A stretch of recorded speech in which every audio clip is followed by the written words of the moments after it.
Assalamualaikum, selamat siang. Sambil jajan-jajan, makan yang Bitcoin. Sambil dengerin cerita berikutnya ya. Selamat mendengarkan. Kekuasaan dan Wanita, bab 11.024 dan 11.025. Robert tidak pernah menyangka bahwa Steve akan mengundangnya makan malam. Penting untuk diketahui bahwa Steve selalu berselisih dengan kakeknya. Setelah ia secara resmi ditetapkan sebagai ahli waris, kakeknya mencoba segala cara untuk meredakan ketegangan. Tetapi Steve tidak hanya menolak untuk memberinya kesempatan, tetapi ia juga tidak pernah menjawab telepon. Sekarang, mereka benar-benar berinisiatif mengundangnya, seorang junior, untuk makan malam. Semuanya terdengar seperti fantasi. Di antara generasi muda keluarga Rothschild, Robert bukanlah yang paling menonjol, tetapi ia jelas yang paling sadar diri. Ia tahu bahwa dirinya tidak terlalu menonjol dalam aspek apapun, tetapi aura keluarga Rothschild telah memberinya terlalu banyak keuntungan dan kekuasaan. Karena itu, ia juga tahu bahwa sosok kecil seperti dirinya tidak mungkin diperhatikan oleh Steve. Namun, meskipun dia tidak bisa menebak alasannya, karena Steve sudah mengundangnya, dia tentu saja tidak bisa menolak. Lagi pula, Steve akan menjadi kepala keluarga Rothschild di masa depan, dan tidak ada kesempatan untuk lebih dekat dengannya yang boleh dilewatkan. Jadi, hampir tanpa berpikir, dia langsung setuju, sambil berkata, "Oke, kakek Steve, kakek berencana makan di mana? Saya akan berkemas dan langsung berangkat." Steve tertawa kecil, "Keluarga kita memiliki klub mewah di Bay Area. Kenapa kita tidak makan malam di sana? Kamu bisa sampai dalam 1 jam." Robert tahu tentang klub yang disebutkan Steve. Meskipun itu adalah markas besar kakeknya, keluarga itu juga memiliki banyak properti yang dikelola langsung di sana. Bahkan kakeknya pun tidak memiliki hak pengelolaan atas properti-properti tersebut, sehingga keluarganya hampir tidak pernah pergi ke sana kecuali ada seseorang dari New York yang datang. Karena Steve sudah melakukan reservasi, Robert, pria yang lebih muda, tentu saja tidak keberatan. Dia segera setuju, sambil berkata, "Oke, kakek Steve, saya akan segera ke sana." Steve tersenyum dan bertanya kepadanya, "Ngomong-ngomong, Robert, apakah kamu punya pacar waktu sekolah?" Robert cukup terkejut, bertanya-tanya mengapa Steve begitu mengkhawatirkannya, tetapi dia tetap menjawab dengan jujur, "Saat ini, saya memang punya pacar." Steve tertawa terbahak-bahak dan berkata, "Baiklah, kalau begitu ajak pacarmu juga." "Apa?" Robert semakin terkejut, dan berkata dengan gugup, "Kakek Steve, saya belum sampai tahap bertemu orang tua." Steve dengan santai berkata, "Hei, aku bukan orang tuamu sebenarnya, jadi jangan merasa tertekan. Bawa saja dia dan kenalkan dia padaku. Aku juga punya beberapa teman yang ingin ku kenalkan padamu. Kalian berdua masih muda, jadi seharusnya kalian punya banyak kesamaan."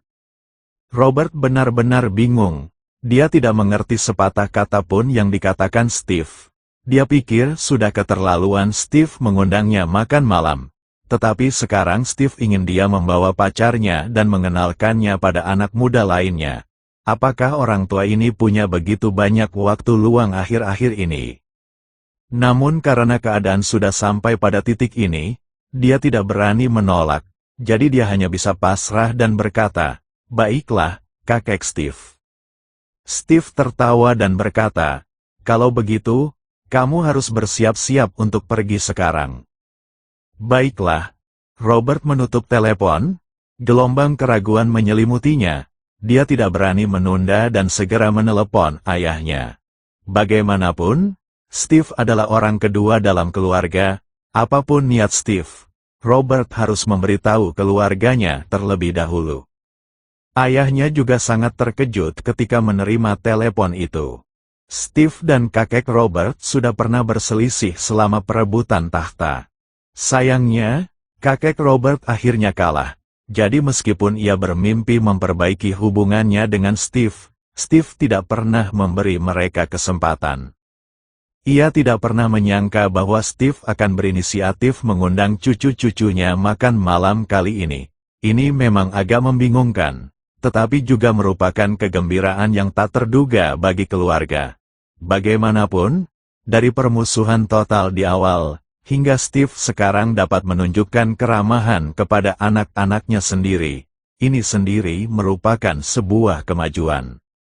Jadi, ayah Robert menginstruksikan putranya untuk membuat kesan yang baik pada Steve, dan jika memungkinkan, menyampaikan beberapa pesan baik kepada kakeknya, dan idealnya, mengundang Steve ke rumahnya. Robert merasa memiliki tanggung jawab besar di pundaknya dan tanpa ragu langsung setuju. Kemudian dia keluar dari ruang ganti dan melihat pacarnya menunggunya di luar. Pacarnya berdiri di luar ruang ganti. Dia tidak pergi ke area istirahat untuk mencari tempat duduk atau bersandar di dinding untuk bermain ponsel. Dia hanya berdiri di sana seperti seorang model di pintu, selalu tersenyum. Ketika dia melihat Robert keluar, dia langsung menghampirinya dengan terkejut dan berkata sambil tersenyum, "Sepertinya waktu berganti pakaian hari ini sedikit lebih cepat daripada sebelumnya." Robert mengangguk dan berkata kepadanya, "Catherine, jika kamu tidak punya rencana lain malam ini, aku ingin kamu ikut denganku ke pesta makan malam." "Pesta makan malam?" tanya pacarnya penasaran. "Bukankah kita sudah sepakat akan makan malam bersama, kenapa tiba-tiba ada pesta makan malam?" Robert mengangkat bahu tak berdaya dan berkata, "Kakak laki-laki kakekku ada di sini. Dia meneleponku dan mengajakku makan malam bersamanya. Dia juga bertanya apakah aku punya pacar dan jika ya, untuk membawanya serta. Kau tahu, dia adalah pewaris bisnis keluarga kami. Jadi aku tidak akan berani membantahnya." Pupil mata pacarnya tiba-tiba menyempit. Meskipun dia tidak menunjukkan apapun di permukaan, hatinya bergejolak. Ia dianggap sebagai aristokrat di kalangan cendekiawan, bukan karena darah campuran rasnya sangat mulia, tetapi karena garis keturunannya adalah satu-satunya dalam bertahun-tahun masyarakat Poking yang benar-benar memiliki setengah dari garis keturunan aristokrat barat yang dapat ditelusuri dalam sejarah barat. Tidak seperti cendekiawan lain, ia benar-benar memiliki tiket untuk masuk ke lingkaran sosial kelas atas kulit putih. Jangan remehkan garis keturunan aristokrat setengah barat ini.